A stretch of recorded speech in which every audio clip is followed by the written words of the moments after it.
할렐루야. 아멘. 모든 분들 주의 복 임하게 주의 이름으로 축원합니다. 아멘. 이제 오늘 그 디도서 마지막 부분이 되겠는데요.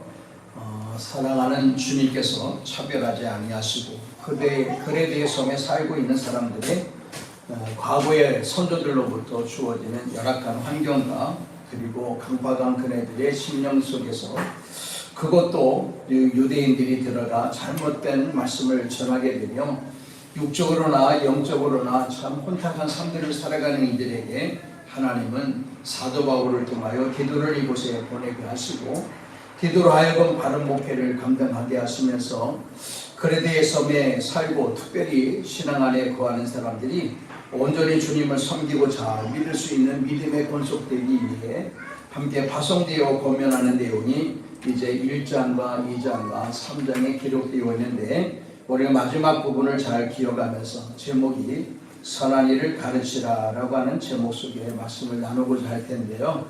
이 말씀을 잘 들으며 그리데 교회에만 문제가 아니라 우리들의 귀와 마음에도 담아서 우리도 선한 일을 행할 수 있는 아름다운 이들이 되기를 먼저 주님의 이름으로 축원합니다. 네. 자, 지난주에 우리는 모든 사람들에게 각자가 주어진 무거운 짐들이 있었노라고 말씀을 드렸는데요. 그 중에 제일 무거운 짐이 뭐냐? 바로 이 구원의 문제, 죄의 문제라고 하는 사실에 대해서 말씀을 나눴습니다. 배우자의 문제, 또 자녀의 문제, 물질, 건강, 직장, 사업, 친구, 나라, 근간에는 정치적인 문제도 많이 이슈가 되고 있는데요. 우리나라도 어느 정치적인 영향으로 흘러가는지는 모르겠지만 요즘 여권에서 올린 발의안에 대한 부분을 보면 중국이나 북한을 욕하면 체포가 될 수 있다라고 하는 발언을 올렸어요. 아시고 계세요? 몰라요? 한국 국기를 태극기를 흔들고 다니면 내리라고 하고 중국 국기를 태우면 불법이라 하고 그리고 미국 국기를 태우면 괜찮다고 이야기하고 지금 그런 일들이 우리 나라에 지금 이렇게 주어지고 있습니다. 심각한 문제잖아요. 근데 이거보다도 더 심각한 문제가 죄의 문제라고 성경은 말씀하고 있습니다. 우리가 참 기도할 내용들이 많잖아요. 이런 일들을 우리가 좀 알고 어디로 흘러가는지를 좀 기억을 하시면서 바른 신앙도 중요하지만 정치적인 일들을 위해서도 함께 기도하는 우리가 되어야 되지 않겠나 싶습니다. 아멘을 안 하네. 그냥 그렇게 살아도 괜찮아요? 이 죄의 문제가 우리 모든 이들에게 있어서 육신적인 문제보다도 가장 강력한 무거운 짐과 같은 그 어려운 문제가 되게 되는데요. 그것이 뭐냐? 사람이 육신으로 죽고 난 이후에 주어지는 바로 영혼의 죽음의 문제입니다. 영혼이 죽고 난 다음에, 영혼이라고 하는 것은 죽는 것은 아니지만 육신이 죽고 난 이후에 영혼이 영원한 죽음 속에 있겠느냐 아니면 영원한 생명의 삶들 속에 있겠느냐라고 하는 문제는 바로 죄의 문제가 주어지게 되는데 이 문제를 인간이 해결할 수 없기 때문에 주님은 이 땅에 동정녀의 몸을 입고 육신의 모습으로 잉태하시고 이후에 우리의 죄를 대신해서 십자가를 돌아가셔서 그 일들을 믿는 사람들에게는 구원의 은혜와 죄사함의 은혜를 허락하게 된 줄 믿습니다. 인간 모든 이들은 이 문제를 해결할 수 없거든요. 자신의 문제도 해결할 수 없는데 어떻게 죄의 문제, 영혼의 문제를 우리가 해결할 수 있으며 거기에 간섭을 할 수 있겠습니까? 그 부분은 즉 인간의 생사 화복에 대한 모든 문제들은요 주님께 달려있는 줄 믿습니다. 우리는 그 일을 어떻게 할 수 있는 사람이 되지 못한다는 말씀입니다. 그래서 마태복음 10장 28절에 보면 몸은 죽여도 영혼은 능히 죽이지 못하는 자들을 두려워하지 말고 몸과 영혼을 능히 지옥에 멸할 수 있는 일을 두려워하라 이렇게 말씀합니다. 육신의 죽음도 문제가 되겠지만은 그러나 그 육신의 죽음의 문제는 너나 알 것 없이 다 지금 받아들이고 있죠. 지금이 아니라 조금 있다가 가길 바라는 마음은 있지만 그러나 육신의 죽음은 너나 알 것 없이 다 우리가 감내하고 받아들여야 될 일이기 때문에 이 부분에 대해서 심각하게 생각하는 이들은 그렇게 많지 않고요. 그러나 생각보다 좀 더 일찍이 가고자 하는 그러한 내용과 환경과 여건과 질병이 주어지면 그거는 뭐 내 마음이 어수선하거나 아니면 실망스러운 일이 없잖아 주어질 수도 있을 겁니다. 그러나 그것 문제보다도 더 심각한 문제는 우리의 영혼의 죽음의 문제라고 하는 것인데 그것이 바로 지옥의 죽음이라고 하는 사실이겠죠. 그런데 좀 전에도 말씀드렸다시피 우리는 이 문제를 해결할 수 있는 힘이 없습니다. 그러나 우리는 꼭 한 가지 기억해야 될 것은 이 문제를 해결할 수 있는 분을 우리가 알고 있다는 사실이에요. 또 우리가 믿고 있다는 사실입니다. 그래서 우리가 할 수 있는 일들은 이 죄의 문제 때문에 힘들고 어려운 삶들을 살아가는 이들에게 우리가 믿고 있는 능력의 주님, 십자가의 주님을 우리가 알려주는 일들을 통해서 그러하여금 주님을 만나게 하고 믿게 하는 역할은 우리가 할 수 있다 그 말씀입니다. 옛날로 이야기하면 매파, 요즘에도 이런 일들이 있는지 모르지만 중매쟁이, 이러한 일들, 이 모든 일들이 다 같은 맥락이거든요. 이 복덕방도 마찬가지잖아요. 사고자 하는 사람과 팔고자 하는 사람을 연결시켜주는 일들 다 마찬가지입니다.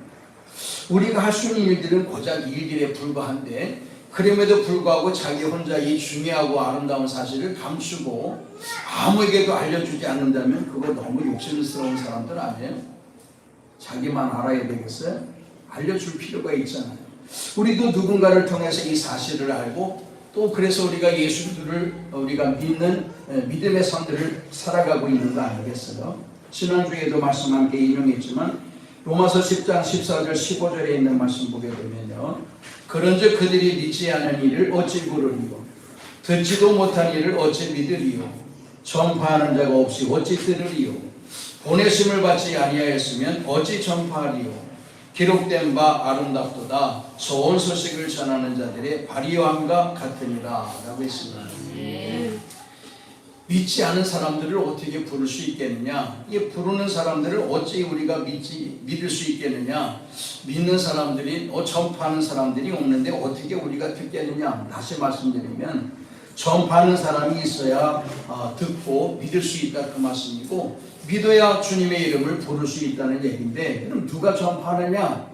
마지막 부분 보게 되면 보내심을 받은 사람들만이 전파를 한다 그렇게 되어 있어요. 보내심을 받지 않은 사람들은 전파하지 않는다라고 말씀하거든요. 그렇기 때문에 전파하는 사람들의 발은 아름답다라고 소개가 되어 있습니다. 우리가 할 수 있는 일들은 전파하는 거예요. 소개하는 겁니다. 소개하는 건 어렵지 않잖아요. 믿든 안 믿든 소개만 하면 되는 거지. 집이든 땅이든 소개만 해서 본인이 사든 안 사든 그 당사자 문제지 복덕방 문제는 아니잖아요. 돈을 벌려면 어떻게든지 해야 되겠지만 그러나 우리도 마찬가지예요. 본인만 감추고 있지 말고 그것을 우리가 소개하고 전파하는 일들은 우리가 해야 될 일들이다 라고 하는 부분을 함께 나누게 되었는데 그렇기 때문에 디모데후서 4장 2절의 말씀 보면 너는 말씀을 전파하라 라고 하면서 때를 얻든지 못 얻든지 항상 힘쓰라 라고 말씀하고 있습니다. 그러나 우리가 이 복음을 전파하는 일들 주 예수 그리스도의 십자가의 은혜로 인해 주의 사함과 구원이라고 하는 영생의 은혜를 함께 대면하기 이전에 이 땅에서 삶 살아가는 자들에게 오늘 본문의 말씀 보게 되면 먼저 해야 될 일들이 있노라고 말씀하고 있어요. 오늘 본문의 내용을 보게 되면 여러 가지 일들이 있지만 그 가운데 고린도후서 3장 2절과 3절의 말씀 보게 되면 이 땅에서 우리는 사람들과 좋은 관계성을 가지며 아름다운 삶들을 살아갈 필요가 있다 그렇게 말씀합니다. 그래서 너희는 우리의 편지다 라고 말씀하시며 사람들이 무사람이 알고 읽는 바다 읽고 있다 우리의 삶을 그렇죠. 직장에서도 읽고 가정에서도 읽고 주변 사람들이 다 있습니다. 저 사람의 얼굴이 지금 똥 같은 누린내 나는 그런 색깔이다. 아니면 얼굴이 시커멓다. 오늘 찡그렸다. 화가 난다 보다 싸웠다. 아니면 좋은 일이 있나 보다 기쁜 일이 있나 보다. 이런 좋은 일이 있으면 괜히 설거지 할 때도 찬양해요. 아니면 유행가 부르고. 찬양할 즐거우면 찬양 나오잖아. 시키지 않아도 그냥 코로도 흥얼흥얼 대면서 찬양하게 되잖아. 즐거우면 그래요. 근데 신경질 나면 접시도 던져가지고 이를 깨뜨리고 말이야. 그래도 박박닥다가 그냥 수세미가 사기 그릇 고음을 막 파고 말이지. 이렇게 되는 거 아니야? 문제가 다 그게 나타나게 돼 있어. 아무리 감추고 숨기려고 해도 이러한 얼굴에 그래야 삶에 대한 부분은 주변 사람들에게 100% 숨길 수가 없는 겁니다. 정말 그런 사람들이 있죠. 그래서 거짓말 탐지기도 속이는 사람들이 있더라고요. 대단한 거지 그거는.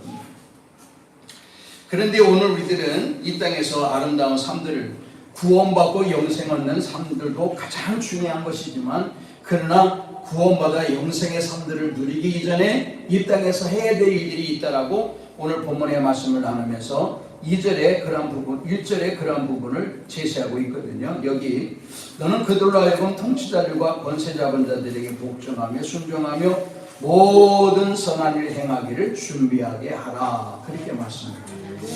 그냥 어떤 한 가지 선한 일이 아니라 모든 선한 일을 행할 수 있는 자가 되기 위해 준비하도록 내가 준비시키는 자가 되어야 될 것이다. 이렇게 말씀하는데요.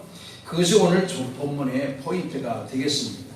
선한 일이라고 하는 것이 뭐냐? 이 땅에서는 주님의 성품을 닮아 삶 살아가는 것을 선한 일이라고 말씀을 드릴 수 있을 거예요. 주님의 성품을 닮아 삶 살아가는 자들은 주변 사람들과 다투지 않죠. 그래서 2절의 말씀 같이 한번 읽어볼까요? 아무도 비방하지 말며 다투지 말며 관용하며 범사에 온유함을 모든 사람에게 나타낼 것을 기억하게 하라. 아멘. 모든 사람들에게 온유함으로 대하는 자가 되어야 된다. 이렇게 했어요. 좋은 사람 좋아하고 싫어하는 사람 싫어하고 미워하는 사람 미워하고 원수는 원수로 대하고 하는 것은 이방인들도 바리새인들도 그렇게 한다 했어요. 우리는 예수 믿는 사람이고 이방인도 바리새인도 아니기 때문에 그렇게 살아가야 된다고 했는데, 그렇게 살아가는 초점이 뭐냐? 모든 사람들, 내가 좋아하는 사람들만이 아니라 모든 사람들에게 공통적으로 온유함으로 대하는 삶들을 살아가야 될 거다라고 말씀합니다.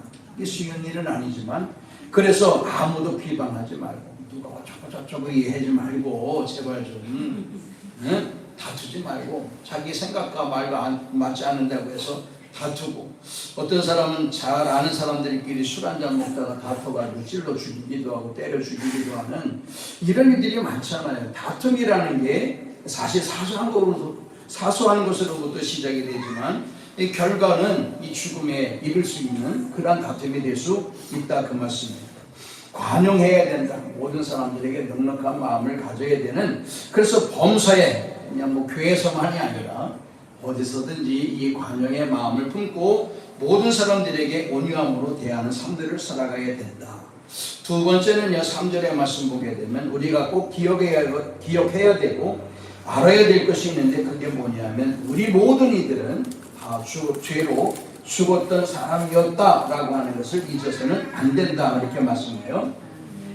우리도 전에는 어리석은 자여 순종하지 아니한 자여 속은 자여 여러 가지 정욕과 행락에 종노릇한 자요 악독과 투지를 일삼는 자요 가증스러운 자요 피차 미워한 자였으니, 이렇게 되어 있거든요. 그러니까 우리 모든 이들은 이와 같은 이들로 이미 과거에 물들어 삶 살아갔던 죄인이었고, 죄인이기 때문에 이 죄로 말미암아 죽었던 우리가 우리의 당사자다라고 하는 것을 망각해서는 안 된다, 그거예요. 그러니까 나도 그런 사람이었는데 내 앞에 죄에 있는 사람들을 가지고 이러쿵저러쿵 이야기하고 미워하고 판단해서야 되겠느냐? 너도 그런 사람 아니었느냐? 라고 하는 부분이거든요. 이게 자기를 생각해 보면 남들에 대해서 이러쿵저러쿵 이야기하거나 판단할 만한 그러한 다름이 있을 수 없다, 그 말씀입니다. 그랬기 때문에 모든 사람들을 긍휼히 여길 마음을 가져야 된다, 그거예요. 오늘 그레데성 사람들이 사실은 좋지 않은 품성을 가지고 있다고 말씀을 애초에 드렸잖아요. 이네들은 포악스럽고 자만하고 먹기에 그냥 즐기기만 하고 아주 못된 사람들이 그들의 성품이었다라고 해서 그런 사람들을 미워할 것이 아니라 도리어 우리도 같은 삶들을 살아갔던 과거의 죄인이었다는 것을 망각하지 말고 기억해서 그들도 동일하게 똑같은 죄인으로, 그리고 긍휼히 여기는 마음으로 마음에 품고 그네들에게 사랑의 복음의 말씀을 전하는 것이 마땅하다라고 하는 일들을 함께 제시하고 있는 말씀입니다. 그러므로 이 부분에 대한 것은 사도 바울이 이 그레데 섬의 목회자로 투입되게 되었던 디도에게 권면하는 내용이거든요. 성도들에게 권면하는 게 아니라 디도에게 권면하는 건데, 디도가 누구한테 다투겠어요? 아니면 뭐 비방하고 싸우겠어요? 뭐 그렇지만 그럼에도 불구하고 워낙 이 사람들이 악하고 포악스러웠던 사람이기 때문에 혹시라도 복음의 목회 사역을 감당하다가 부딪힐 일이 있어 어려움을 겪을 수도 있으니 너는 절제하고 이 모든 일들에 너가 아름다운 온유의 마음을 가져서 어느 한 사람 대적하거나 포악스럽게 핍박하거나 어떠한 사람이라 할지라도 너는 그네들과 좋은 관계를 맺으며 목회를 해야 될 것이다 라고 하는 메시지를 사도 바울이 디도에게 권면하고 있는 내용이 이 속에 담겨져 있습니다. 자, 그렇다면 디도가 성도들에게 해야 될 일이 뭐냐, 오늘 본문의 말씀이거든요. 사도 바울이 디도에게 내가 먼저 이렇게 삶 살아가고 이렇게 목회를 해야 될 거다라고 제시하는 권면 이후에 8절 이하 오늘 본문의 말씀 보게 되면 디도가 그레데 섬에 함께 신앙생활하고 있는 성도님들에게 복음을 전해야 될 몇 가지에 대한 부분을 또한 소개하고 권면하고 있는데요. 첫째는 뭐냐, 내가 담대하게 복음을 전해야 될 거다라고 말씀합니다. 8절의 말씀이 그 내용이거든요. 8절 같이 읽어볼게요. 이 말이 이쁘다.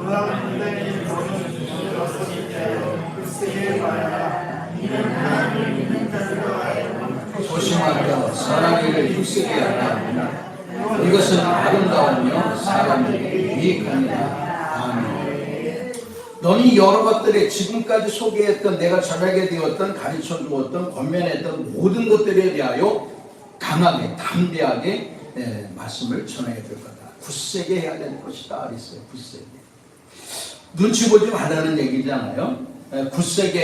굳세게라고 하는 일들이 왜 여기에 표현되느냐라고 한다면, 이 땅에 이미 그레데 섬에, 특별히 그레데 교회에 이단들이, 더 나아가 할레파 유대인들이 와서 잘못된 교리를 가르치고 있기 때문에 그네들에게 대적해서 강하게 해야 될 거다라고 하는 말씀인데, 그네들과 싸움에 대한 부분이 아니라 그네들이 복음을 전하면서 사도 바울도 많이 부딪혔지만은 바른 복음을 전할 때에 사실 그네들과 부딪힐 수 있는 거거든요. 그네들은 유대의 율법을 따라 할례를 주장하지만 복음은 그게 아니잖아요. 복음은 바로 전하다 보면 이네들이 시기하고 질투하고, 또 그래서 디도에게 이러쿵저러쿵 할 수 있겠지만 그네들의 눈치를 볼 필요는 없다 그거예요. 그네들이 핍박하거나 힘들게 하거나 뭐 어떤 일들에 대해서 힘든 삶의 일들을 이끌어가거나 아니면 막는 일이 주어진다 할지라도 너는 담대하게 굳세게 말씀을 전해야 될 거다. 눈치 보지 말아라. 그네들을 두려워하지 말아라. 또 여기에 물들어 있는 성도들에 대해서도 두려워할 필요가 없다. 그 말씀이거든요. 담대하게 외칠 것은 외치라는 겁니다. 이 담대하게 외칠 때에 성령이 역사하시는 줄 믿습니다.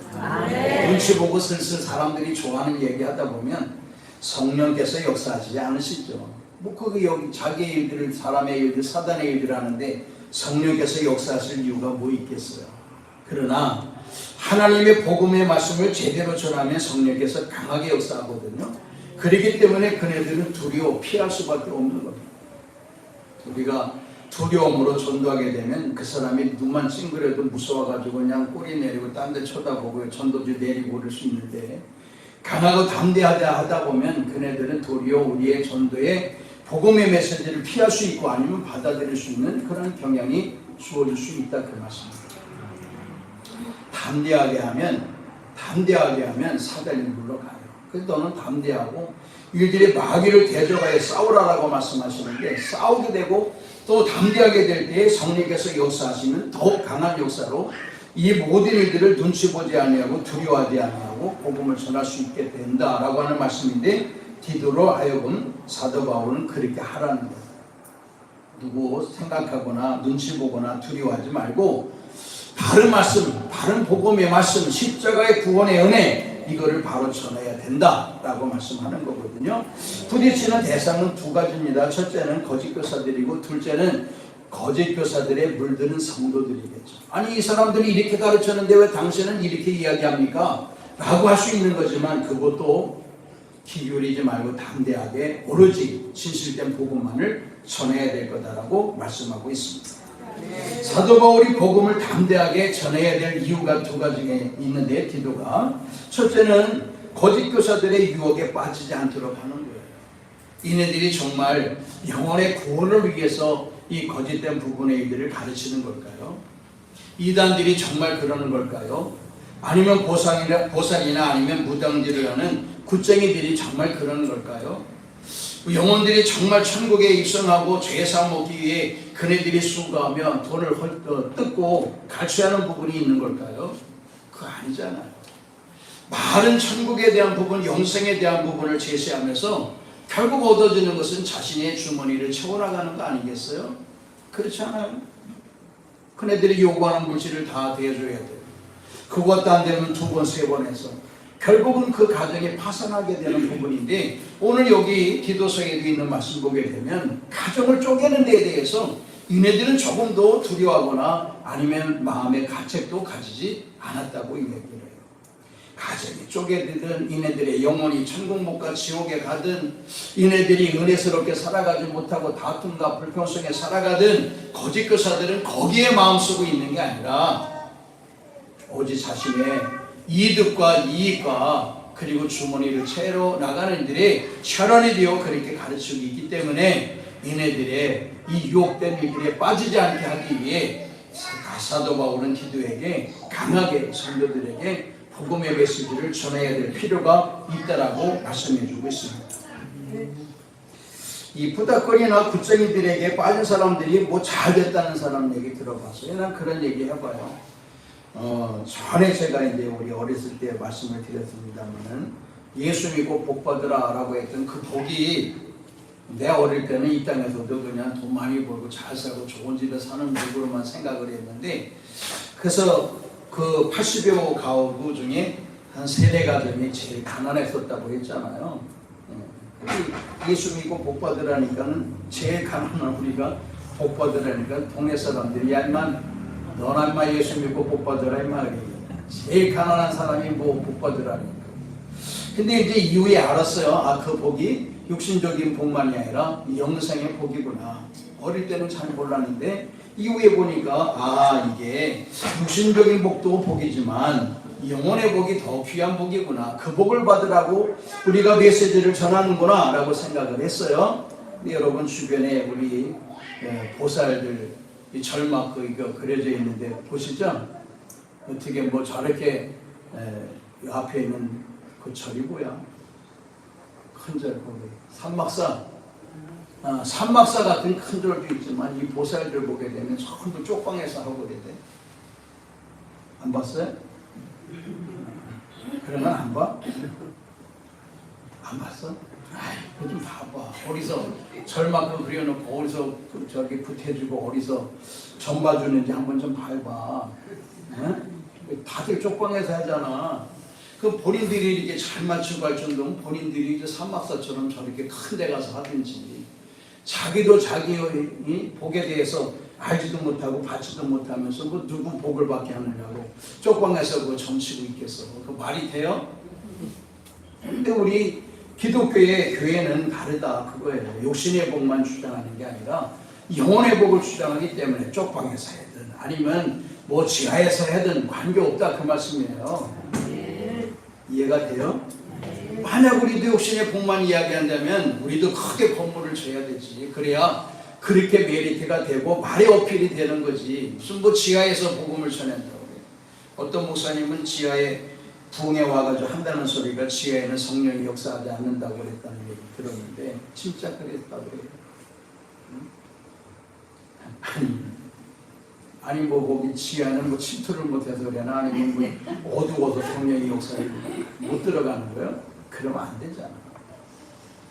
이런 거짓 유혹에 빠져서는 안 된다 그 말씀이에요. 그렇게 빠뜨리지 않기 위해 사도 바울은 디도에게 강하게 복음을 어필할 필요가 있다 그걸 말씀을 하고 두 번째는 선한 일을 힘써 행하도록 가르쳐야 된다. 거기서 벗어나 유혹에서 벗어나 영혼이 구제되어 지옥에서 천국의 삶, 영생의 삶들로 바뀌었다라고 한다면 그것으로 족한 일들에 끝내지 말고 이 땅에서도 주님을 닮은 아름다운 선한 이들을 가르쳐서 주님의 성품을 닮은 선한 이들을 감당하는 사람들로 만들어야 될 거다라고 하는 두 가지의 일들을 함께 디도에게 고민하고 있습니다. 천국 가는 게 주 목적이 되는 거지만 천국 가는 것만 목적이 아니라 이 땅에서도 어떻게 살아가느냐 이걸 가르쳐야 된다는 거예요. 이 땅에서도 어떻게 살아가느냐 중요한 거 아니에요? 이 땅에서는 말 그대로 세상 말로 개판으로 살아가다가 천국만 갈 수 있다? 아니 이 땅에 그렇게 살아가는데 천국은 가? 맞아요? 그냥 믿음만 가지고 있으면 다 가? 그 믿음이 어떤 믿음이? 그 믿음이 있으면 야고보에서는 행함이 있다 그랬잖아. 믿음이 먼저지만 믿음에 대한 행위를 보고 그 사람이 믿음이 있는지 없는지, 나무를 보고 그 나무의 열매와 꽃을 보면 이 나무가 무슨 나무인지 알 수 있듯이 믿음이 있다라고 하는 사람이 행함이 없어. 말로만 믿음이 있다, 자기는 구원을 받았다라고 하는데 거기에 대한 행함이 없다라고 하는 사람이 어떻게 구원을 받을 수 있겠어요? 그러니까 사도 바울은 디도에게 그네들이 이 땅에서도 구원받은 사람으로서 하나님의 성품을 닮은 옳은 선한 이들을 행하는 힘쓰는 자가 되기 위해 그네들을 가르칠 필요가 있다라고 말씀하는 거예요. 주님의 성품을 닮아가는 게 뭡니까? 전도하고 구제하고 주님의 성품을 닮아 아름다운 편지의 삶들을 살아가는 거 아니겠어요? 그래서 누가 보더라도 선한 사람처럼 보이고 선한 사람처럼 살아가야 되는 거 아니에요? 그냥 만나는 사람마다 뭐 우격다짐하고 그냥 싸우고 맨날 큰 소리 치고 그냥 이렇게 되면 되겠어? 교회 앞에서도 큰 소리 치지 말고 큰 소리 치면 저 바깥에 나가서 치든지. 그러면 안 되잖아. 누가 그 사람을 보고 하나님께 영광을 올려드리겠어요? 이게 선한 일이라고 하는 것은 나의 삶을 통해서 하나님께 영광된 삶이 되어야 되지. 나의 삶을 통해서 누구든지 하나님을 욕하는 손가락질하는 삶들을 살아가는 사람들은 선한 삶들을 살아가는 사람이라 이야기할 수 없다 그 말씀입니다. 9절의 말씀 보게 되면 디도에게 두 번째 고민하고 있어요. 두 번째는 뭐냐면 거짓 교사들과 분쟁과 다툼을 하지 말아라. 거짓 교사들과 다툼, 분쟁이 있을 수 있어요. 왜냐하면 사도 바울을 통해서 디도가 복음을 접하게 되었고 지금 바른 복음을 전하기 위해 십자가의 복음을 전하기 위해 디도가 그레데에 파송이 되어서 복음을 전해요. 이 복음과 율법은 부딪힐 수밖에 없어요. 그러면 율법주의자 이 할레파 유대인들이 가만히 있지 않을 거다 그 말씀이에요. 이게 아까 말씀 서두에 드렸지만은 다툼거리가 될 수 있다 그 말씀이에요. 그렇지만은 너는 그네들과 여기에 대해서 다툼하지 말아라. 자, 첫 번째 어리석은 결론하지 말아라. 그네들과 뭐 이거 쿵 저렇쿵 이 말이 맞고 저렇고 맞고 이거 싸우지 말고 길바닥에서 그냥 뭐 여호와 증인을 만났던 여기 뭐 장길자 팔을 만났던 뭐 누굴 팔을 만났던 간에 괜히 거기서 시비하고 다투고 싸우지 말고 그냥 예수 믿으라 한마디 하면 되잖아. 그냥 길거리에서 그렇게 시작하다가 주먹 다툼하고 머리끄댕이 땡기고 그러는 거 아니야? 거기서 시작이 되는 거지. 그럴 필요 없다는 거예요. 그래서 여기는 이 삶 속에서 실질적인 의미를 줄 수 없는 논쟁거리를 가질 필요가 없다. 그게 무슨 얘기냐? 성경에 언급되지 않은 일들에 대해서 뭐 변론하거나 이거 뭐 투닥투닥할 필요가 없다 그거예요. 왜냐하면 사도 바울도 과거의 자기가 한 번 후회한 적이 있어요. 잠깐 표현한 부분이 뭐냐면 자신도 이 헬라파 철학자들과 한번 변론했던 적이 있었거든요. 헬라파 철학자들, 이 철학가들이 대단한 그 지식과 지혜를 가지고 있단 말이에요. 그런데 그이들의 못지않게 사도 바울도 훌륭한 지식과 지혜를 가지고 있는 사람이에요. 그네들의 변론과 다투어서 사도 바울이 지지 않을 사람이에요. 그래서 나중에 이겼잖아요. 그런데 그걸 마음에 거리낌을 가졌어요. 내가 그들과 왜 쓸데없이 그런 이들의 변론을 했을까? 그런 뉘앙스를 성경에 품고 있거든요. 그러니까 우리들은 이네들을 만나서 하지 말라는 얘기예요. 왜냐면 뒤에 보면 또 그런 얘기가 있어요. 두 번째, 여러 가지 성경이 해석될 수 있는 가능한 것들에 대해서 변론하지 싸우지 말아라. 이게 무슨 얘기냐면 이 성경을 알레고리식으로 해석하는 사람들이 있어요. 그러니까 자기가 원하고 생각하는 대로 편하게. 이단들이 다 그렇게 하는 거 아니에요? 성경에는 모든 내용들을 보면 성경은 다 짝이 있다고 해서 짝. 그게 뭐냐면 그래서 주석 성경을 봐야 된다는 건데, 이 말씀이 무슨 말씀인지 짝을 보려면 그 내용에 담겨지는 주석 성경 구절이 담겨져 있거든요. 그럼 그 구절을 찾아보면 그 내용들이 다 연결이 되어 있어요. 이게 무슨 얘기인지, 이게 무슨 뜻인지 다 연결이 되어 있다고. 근데 이단들은 이렇게 짝 띄워서 있는 부분들을 연결시켜서 전하거나 믿는 게 아니라 자기가 믿고 싶은 것만 보고 그것만 자기 생각으로 해석을 해서 그것만 증거하다 보니까 이게 알레고리식이 되어서 무슨 얘기냐, 자기가 자기 마음대로 해석을 하는 말 그대로 내가 복음이 되어지고 형성되어지게 되는 것을 이야기하는 거예요. 그것 가지고 다투지 말아라. 알아서 내버려 둬라. 그렇게 하든 말든. 거기에 시간과 마음을 뺏길 이유가 뭐가 있냐. 그래서 이사야 34장 16절의 말씀 보게 되면 이런 말씀이 있어요. 한번 이것은 좀 찾아보면 좋겠어요. 이사야 34장 16절. 이 중요한 거니까.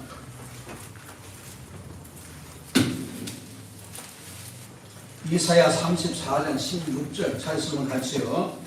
너희는 여호와의 책에서 찾아보고 읽어보라. 이것들 가운데서 빠진 것이 하나도 없고 제 짝이 없는 것이 없으리니 이는 여호와의 입이 이를 명령하셨고 그의 영이 이것들을 모으셨습니다. 아멘. 하나도 짝이 없는 게 없다고 했어요.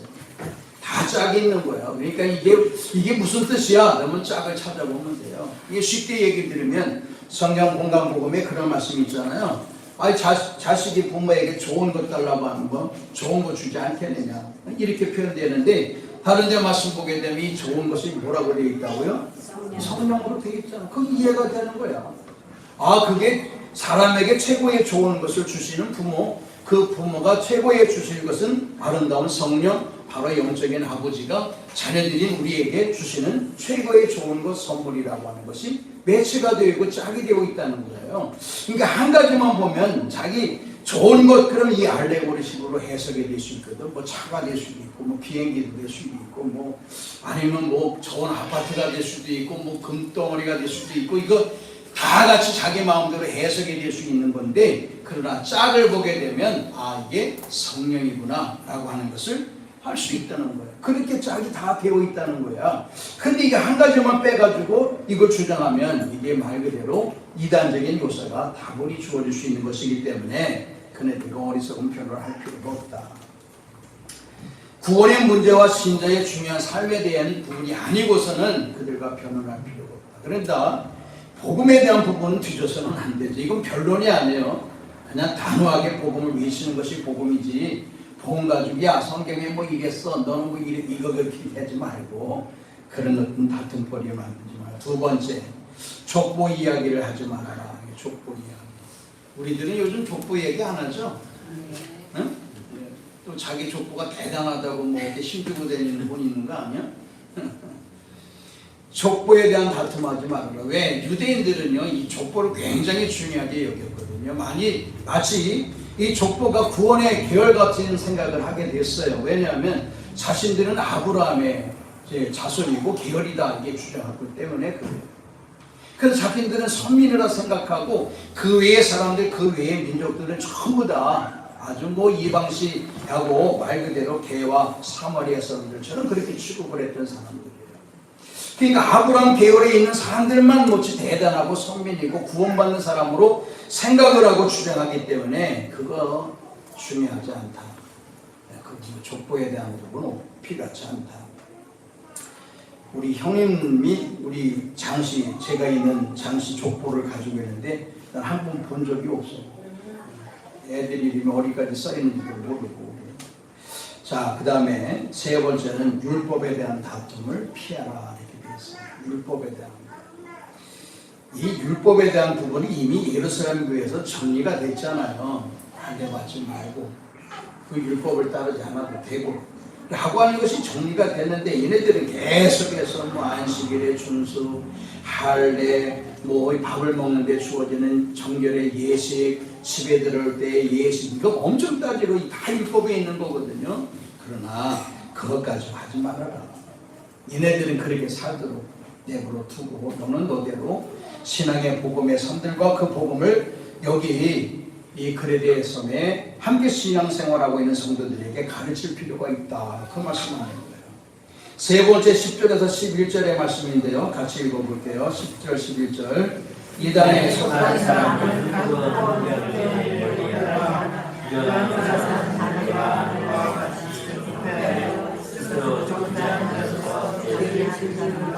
아멘. 시간이 이제 많이 가서 빨리 좀 전해야 되는데, 빨리 전해야 되면 제가 말이 빨라질 수밖에 없어요. 여러분들이 잘 들으세요. 이단에 속한 사람은 한두 번 훈계하고 그래도 안 들으면 멀리하라고 돼 있어요.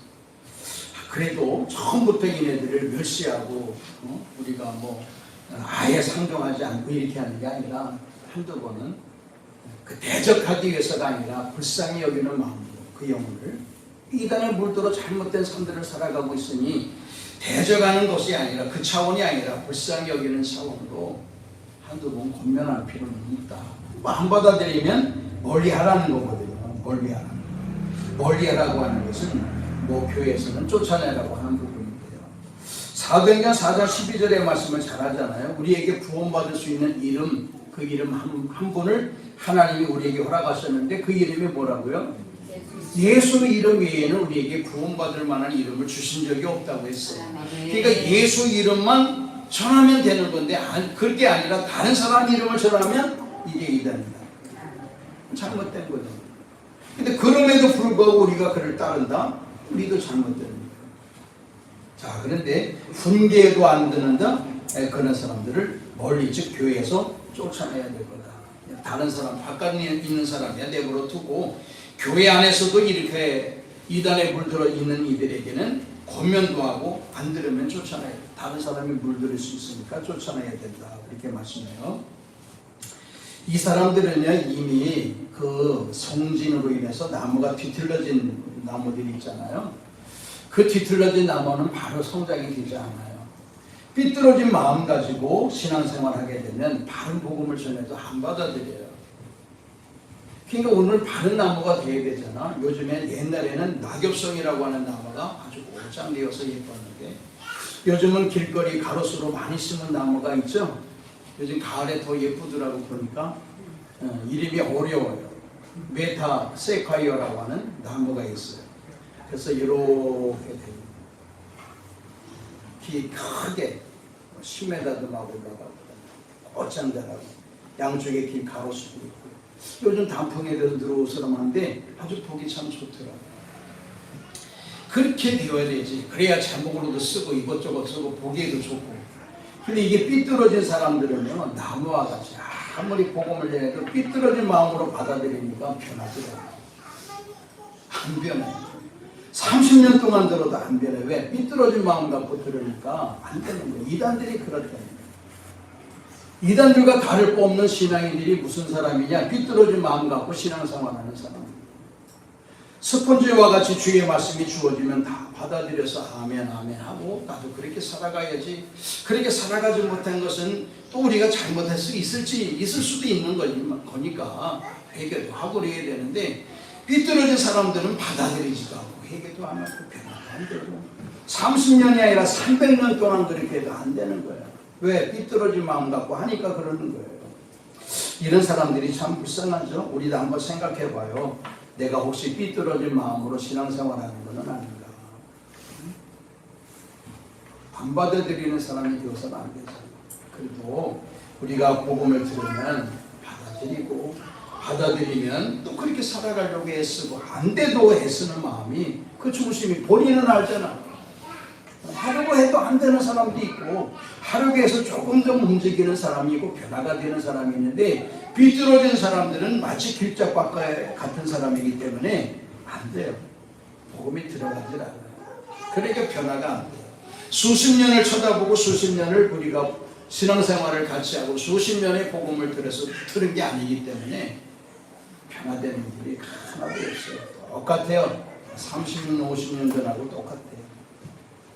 그렇기 때문에 오늘 여기 그레데 섬에 있는 거짓 교사들 할레파 유대인들에 대한 부분도 담겨져 있지만 중요한 것은 우리가 거짓 교사가 비로소도 안 되고 거짓 교사들이 이야기하는 이야기를 들어서도 안 되고 삐뚤어진 마음으로 주의 복음을 들어서도 안 되고 우리는 온전히 스펀지와 같이 좋은 밭과 같이 주님의 말씀을 받는 대로 족족 받아들이고 물은 물대로 흡수하고 또 우리가 말씀은 말씀대로 흡수하는 자가 되어서 듣는 족족 콩나물이 시루에서 아름답게 자라가듯이 우리의 신앙도 나이에 상관없이 아름답게 잘 자라가는 자가 되어서 하나님께서 기뻐하시는 이 선한 삶들을 살아가 그 선한 삶의 일이 주변 사람들에게도 기쁨이 되어줄 뿐만 아니라 우리를 함께 구원의 은혜로 이끌어진 주님께 영광을 올려드릴 수 있는 귀한 삶 살아갈 수 있는 우리가 되어지기를 주님의 이름으로 축원합니다.